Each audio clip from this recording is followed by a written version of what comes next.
story emerges here as well. What we're interested not in at this point is not the actual application of things like police resources or police tactics or the decision making of criminal courts or juvenile courts for that matter. I said we're interested in the sentiments, punitive sentiments among members of the public, sort of like how we started the lecture. So what we find here is that minority group composition net of the homicide rate is associated with increases in support for the death penalty, especially on non-white people. Perceptions of minority neighborhood seem to be important in terms of one's fear of crime, fear or perceived likelihood of victimization in one's neighborhood seems to be tied to if you perceive more minority living in your neighborhood. It's actually more important than the actual racial composition of it. So the third point here is particularly interesting, I think. Contact, interracial contact between people seems to make things worse rather than better. Interracial contact seems to make things worse rather than better. It increases the adoption of like anti-black stereotypes, anti-immigrant stereotypes. So it decreases. There's this theory that emerged in the 1950s. Take a psychology class related to this. Maybe you know it. It's called the contact hypothesis. And it expects the opposite. It expects that where there's going to be more intergroup contact, what you'll develop is like your mind will be open, those stereotypes that you develop, you reduce it, you sort of develop empathy, you develop like. There's a considerable amount of research that points to the opposite, sort of in line with this framework. They expect totally different things. This framework expects the opposite, which is where there's going to be more contact, there's going to be more perception of threat. And there's some research that points this out. It supports this idea that where there is more intergroup contact, they like assess people in neighborhoods and schools, and you see if they have more contact with members of, like, say, minority groups, and see if their attitudes change. And they do sometimes, and they get more punitive. They adhere to the stereotype to a greater degree than not. What's important for these perceptual things, important for understanding sentiments about things like punishment, about race connecting to punishment, are these two really important concepts. And these two concepts are actually devised by Grandison. They're very, very important for understanding. They relate to the same thing. And this thing is the connection in people's minds between race and crime. The connection in people's minds between race and crime. And it basically happens in two different ways. The criminal typification of race and the racial typification of crime. Wow, they do sound very similar. Can I totally understand? The criminal typification of race is about race. And it's the identification of members of racial and ethnic minority groups as criminals rather than as sort of like something else. Like teachers, doctors, lawyers, hospital law, right?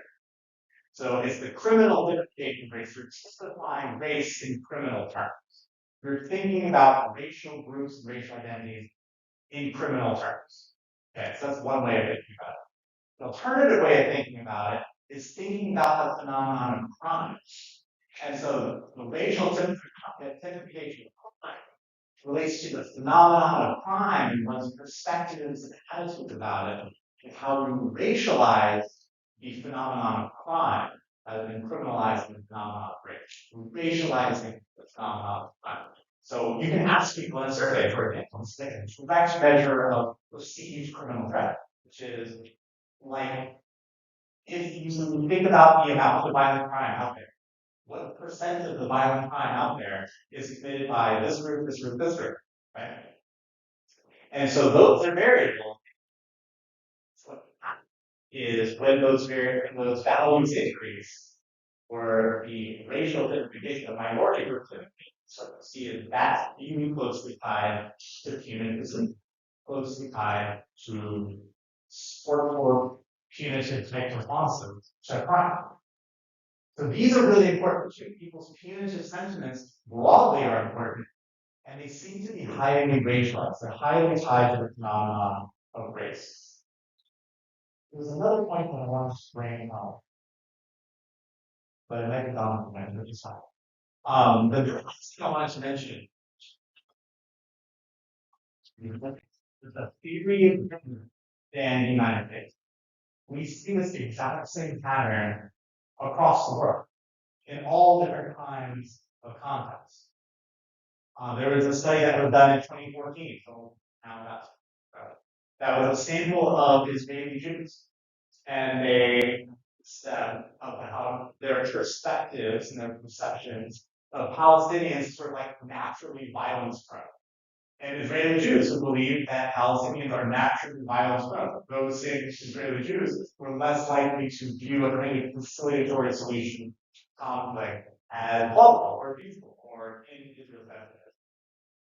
It's tied to sort of like a criminal threat in the context not of the US, but of like this really unique global conflict and the individual members of the society that are related to the conflict.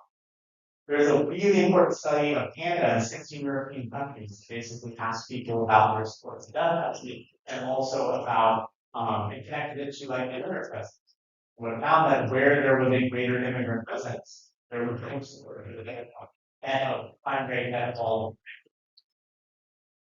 So my own research in Latin America found that where there are greater indigenous populations, there's increases in support for like party covenants, like we talked about at the very, very beginning, especially among white, doesn't exclusively among white. Racial categories in Latin America are pretty complicated, but in general, that's what the research that I was conducting generally. I did note here also that increases in minority populations may not lead to increases in arrests. And one reason for this is because of the police deployment of resources. So the argument here goes that where there are neighborhoods, for example, in zip codes or areas that have larger minority population, they can have lower arrest rates because police don't view those areas as like worthy of police resources. That's a pretty strong statement, but it's a little oversimplified. But the idea is that it's a kind of benign neglect. It's a deliberate decision to not kind of deploy resources to those areas. That means less of that. That's some research sort of bears that out. So it's a little bit complicating how we understand these resources and use of application of force. Honestly, this is all like kind of interesting. I understand that. I'll end any words on it. But it stands really importantly, very sort of contrast perspectives on punishment that emphasize shared values, that emphasize how we all kind of contribute to the shared sense of disability. That is and punishment can be a response to that. It's as much to punish crime as it is to make us heal the community. Very much a different line of view, right? Like it's sort of on my perspective in healing, especially in the past, maybe 15, 20 years. That's it for today. You can take things. You can take things.